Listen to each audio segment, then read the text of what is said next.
Si Mau kasi sabi ko, diyan ka lang Mau. Sinara ka agad mga lodi yung pintuan. Ganyan agad si Mau. Akala ko lumabas ka diretso. Sabi ko, diyan ka lang Mau. Sa pagbablog ako kasi ulitin ko ngayon dito sa harap namin na bawal na magparke yung mga trek. Bahala sila mainis sa akin mga lodi. Basta dito, bawal magparking. Nasaan na si Binje? Binje! Nasaan na si Binje? Sunod na, wag na magparking dito. Ayan o. Yun o. Ayun, yun si Binje. Oh, yun. Kaaway ko yun. Sinasabihan ko siya na wag siya magparking dito. Si Manang natawa. Ayan, si Manang natawa. Si Manang o. Oh, ayan. Hi, Nang. Oh, di ba mga lodi? Yun si Binje. Oo. Kaya sabi ko kay Mamo, labas muna ako, mag-vlog ako dito dahil ayaw ko paparkingan. Oh, wag ka na parking dito, Binje, ha? Lalagyan ko na yan ng ano. Kaya, dyan ka lang, Mamaw.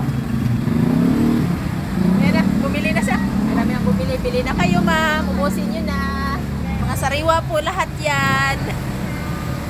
Ubusin nyo na din po yung saging. Ha? O si Mama, gimarites na po ko niya mga lodi. O, tino si Mama, gimarites. Anong sabi mo? Manindira daw po. O, sige, manindira. Okay. O, bili na kayo ng saging mga suke. Ubusin nyo na ang saging dahil sariwa itong saging namin dito. Papatibay ng puto. Ha? Papatibay ng puto. Natatawa man ako kay Mama mga lodi. Wala, hindi ako makapag-serious sa mga pagsabi ba? Oo, kasi sabihin mo, pagpatibay na matuhod ng mga buto-buto. Oo, natawa siya mga lodi. Kasi wala rin ka. Oo. Yan, si Binje, dito. Dito yan madalas nagpa-parking si Binje, dito. Oo, dito. Kaya, ito yung harap ko mga lods. Oo, hindi ko yan pinaparkingan kasi natatakpan yung beauty namin ni Mau Mau. Oh, ayan. Tingnan mo yung trike doon. Doon siya. Oo, okay lang yan kasi mga customer naman yan. Alis agad. Yung sa kanya, oh, tingnan mo sa kanila. Doon na niya pinarking sa harap niya. Oh, di doon siya mag-parking sa harap niya. Kaso wala si Jong. Siguro tulog si Jong. Aawayin ko din yun. Oo, tulog si Jong. Nagtago si Jong. Si Binje lang ngayon ang gising. Oh, di ba mga lodi?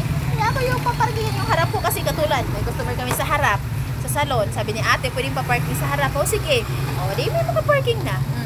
May parking sila sa harap, doon sila mag-parking. O, di ba mga lodi? Tama yung ginawa ko mga lodi o mali? O, di ba? Tama yun. O, may harap sila.